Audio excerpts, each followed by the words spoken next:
여러분 반갑습니다. 이번 영상은 586 수입물소 한여, 여기가 하나의 팀이고 2030 남자들이 엘리전을 펼치고 있다. 영상에 댓글 리뷰를 해보겠습니다. 요즘 보면 기성세대 분들이 그런 말씀을 많이 하세요. 나 때는 말이야, 사이에 불만이 있으면 하얀병 던지고 돌멩이 던지고 체류탄 맞고 그랬단 말이야. 그런데 요즘 젊은 애들은 말이야, 방구석에서 키보드 워리어만 하고 있어. 이런 비판을 많이 합니다. 근데 그때랑 지금이랑 좀 상황은 다르죠. 그때는 인터넷 자체가 없었던 시대고 지금은 인터넷이죠. 온라인이 대세죠.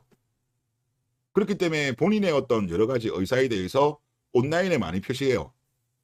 물론 이제 효과 면에서 본다면 오프라인에서 조금 모이는 거는 사실 의미 없어요. 못해도 그냥 뭐 몇만 명, 10만 명 일이 넘어가는 대규모 집회 시위가 있으면 가능성이 있긴 있는데 그게 말처럼 쉽진 않아요. 말처럼 또 쉽지 않고 지금 같은 경우는 2030 남자가 소수예요. 86세대 수입물소 한여가 더 쪽수가 많죠. 이제 이런 측면도 있기 때문에 오프라인에서 활동하기가 조금 쉽진 않아요. 물론 그래도 어느 정도는 좀 있을 것 같다는 생각은 제가 들기는 드는데 전혀 없었죠. 좀 물론 활동하는 분들이 계시긴 한데 제가 말하는 거는 그 정도 규모가 아니라 만 단위 넘어가는, 만 단위 이상 넘어가는 그 정도 규모는 못 본 것 같아요. 그리고 이후에도 없을 것 같아요. 그런데 이런 게 발생하지 않는 이유가 있더라고요. 저도 이거는 몰랐던 건데 이번에 커뮤니티 보다 보니까 알게 됐어요. 그리고 얼마 전에 뉴욕타임즈에서 한국의 저출산 문제와 관련되어서 극심한 입시 경쟁, 남녀 갈등이 아니고 남자 혐오죠. 그리고 인터넷 게임에 빠진 남성들, 이걸 근거로 들었는데 게임 같은 경우는 원인이 아니에요. 결과예요, 결과. 하여튼 뭐 그랬는데 이거 한번 짤 보시죠. 아마 유튜브 읽어주는 남자 유일남님 채널인 것 같아요. 지금 커뮤니티에 올라와 있던데 이 이유가 정말 큰 것 같아요. 저도 이거는 생각 못했는데 내용을 보시면 이건 공신력 있는 통계 자료입니다. 퓨 리서치 센터의 자료이고요. 여기 퓨 리서치 센터가 미국의 유명한 여론조사 기관입니다. 50%의 남성이 연애를 포기했다는 겁니다. 아, 미국도 심각하네. 그 어떤 이성과도 말이죠. 가벼운 만남도요. 배우자와 자식이 없는 남자는 불안정한 사회를 야기합니다. 이게 왜 그런지 알아요? 세상에서 제일 무서운 사람이 지킬 게 없는 사람이에요. 처자식 없는 사람이 제일 무섭습니다. 처자식 없는 사람들이 사건 사고가 많아요. 좀 흉악 범죄도 이런 분들이 많이 발생하거든요. 지킬 게 없잖아. 그러니까 한 번씩 빡치고 정신줄 놓으면 큰 사건들이 발생합니다. 네. 그 이야기 하시는 거예요. 사이에 하합 따위는 바라지도 않아요. 하긴 뭐 자식도 없는데 뭐 그런 거 별로 알 바노죠. 그렇죠. 가정폭력과 성범죄를 저지르고 수없이 많은 살인사건들이 잇따르게 됩니다. 제가 방금 말한 그 부분이죠. 지킬 게 없는 사람들은 그래요. 제일 무서운 사람이 하여튼 돈도 없고 처자식도 없고 제일 무서운 사람이에요. 이런 분들 주변에 건들면 안 됩니다. 그런데 신기한 것은 이러한 폭동이나 사건이 같이 늘진 않았어요. 과거에 인터넷이 별로 없을 때 있잖아요. 다른 나라도 그렇고 어떤 사회가 혼란스럽고 불만이 많으면 시위 폭동이 많았습니다. 아니 조선시대 같은 경우도 보면은 뭐 밀란이 엄청나게 많았잖아요. 만약에 지금이 조선시대였다면 밀란 날 정도 되거든요. 제가 느끼면은. 그런데 없죠. 미국 같은 경우도 보면은 과거에는 보면 막 여러 가지 폭동 이런 게 많았잖아요. 우리가 또 대표적으로 아는 게 LA 폭동 뭐 그런 사건도 있었지만 최근에도 미국에는 이런 일이 없는 것 같아요. 제가 생각해도 비슷한 거죠. 음란물, 비디오 게임, 소셜 미디어 덕분입니다. 사회의 지위와 추구의 번식을 위한 욕망이 음란물을 통해 모두 해소가 되면서 우리나라는 조금 다르죠. 우리나라는 이거를 제한을 하고 있는데 그래도 뭐 VPN이라든가 이런 거 통해 가지고 다 볼 사람들은 보죠. 그리고 뭐 우리나라 성매매 같은 경우 불법이라고 하지만 사실상 뭐 요 무기대 주고 있잖아요. 하여튼 우리나라는 완벽하게 풀어준 건 아니지만 뭐 다들 풀 거는 알아서 푸시죠. 손세탁을 하시든가. 자, 그리고 밖으로 나와 여성을 갈구할 마음이 사라지죠. 그리고 비디오 게임은 일종의 동료 의식을 느끼게 해주죠. 요즘은 팀플레이 하는 게임들 많으니까 그거 이야기하시는 것 같아요. 함께 목표를 추구하면서 말이죠. 이런 온라인 세계에서 많은 청년들이 실제 욕망들을 해소합니다. 스트레스를 푸는 거죠. 그러니 사회가 그나마 안정된 겁니다. 라는 주장입니다. 이 주장이 저는 설득력이 상당히 있는 것 같습니다. 과거 같은 경우는 여러 가지 불만이 있으면 다른 나라도 그렇고 밖으로 뛰쳐나갔는데 요즘은 그런 게 별로 없어요. 전 세계적으로 보더라도. 오히려 그래서 그나마 사회가 안정된 거죠. 그런데 지금 대한민국 정부가 하는 걸 보면 오히려 젊은 남자들을 코너로 몰고 있습니다. 야동 같은 경우도 지금 규제를 하죠. 음란물.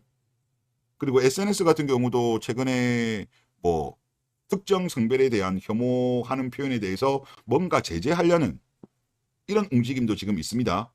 지금 아직까지 확정은 안 된 걸로 제가 알고 있는데 좀 그런 목소리가 정치권에서 조금 나오고 있는데요. 이거는 규제한다고 될 문제가 아니에요. 오히려 규제하면 어디로 튈지 몰라요.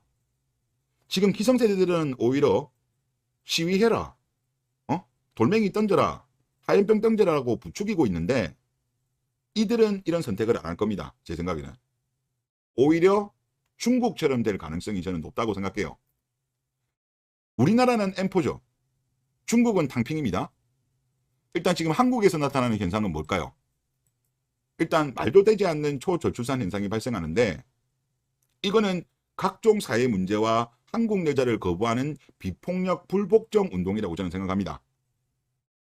밖에 나가서 돌멩이 안 던져도 대한민국 이 구조, 고용, 그 다음에 주거, 노후, 그리고 전 세계 최악의 마인드를 가진 한국 여자, 이 네 가지를 거부하는 거라고 저는 보거든요. 물론 다른 것도 좀 있겠죠. 크게 네 가지. 근데 탕핑은 조금 제가 볼 때 다릅니다. 탕핑 같은 경우는 아무것도 하지 않고 들어놓는 거잖아요. 탕핑 관련해 가지고 유명한 말이 있습니다.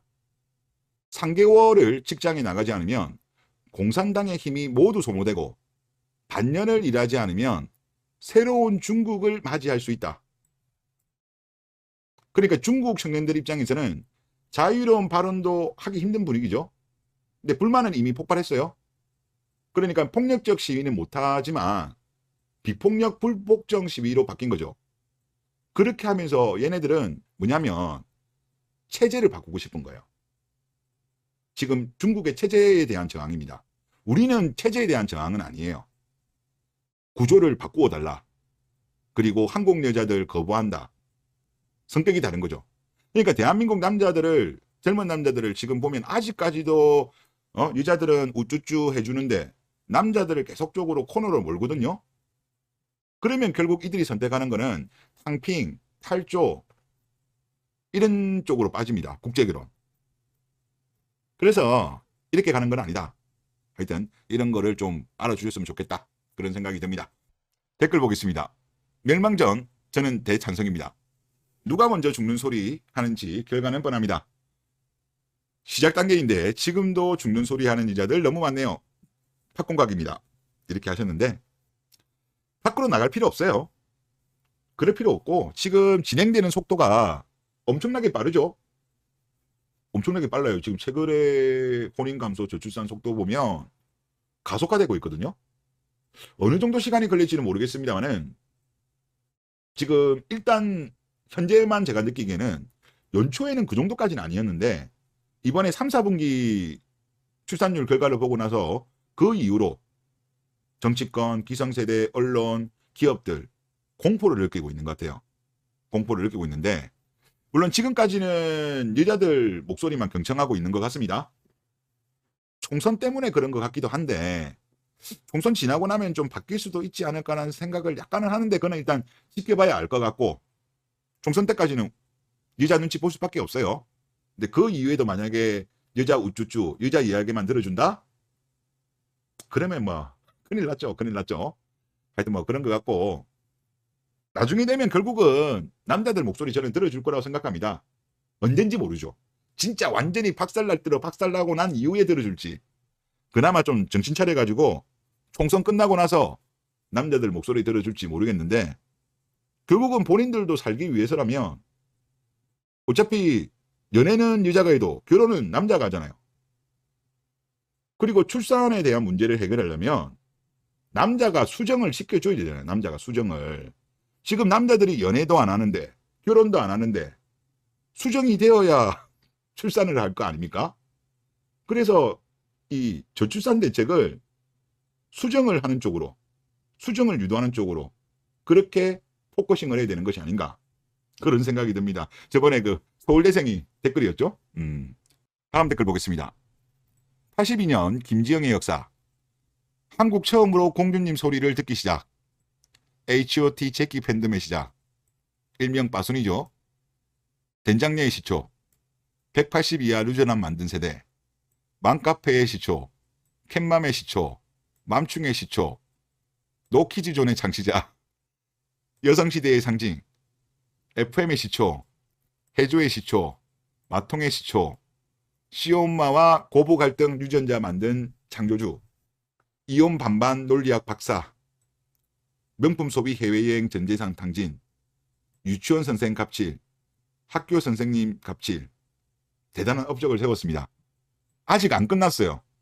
아직 안 끝났습니다. 이들의 역사는 아직도 진행 중입니다. 진행 중이고, 저는 제일 궁금한 게 뭔지 알아요? 이 82년 김지영들이 언젠가는 아들들 장가 보낼 거 아니에요. 딸들이나 아들들이나 시집 장가 보낼 건데, 그때 어떻게 할지. 특히 아들 가진 82년 김지영 엄마들은 어떻게 할지, 저는 그게 정말 궁금해요. 이들은 안 바뀝니다. 이들은 안 바뀌고, 하여튼 이들이 안 바뀌는데 고립시켜야죠.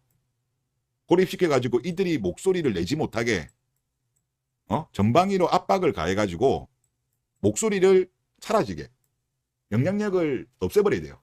그래야 대한민국이 조금이라도 나아지고 다음 세대라도 행복한 대한민국이 되지 않겠냐, 그런 생각이 듭니다. 네, 이번 영상 여기서 마치겠습니다.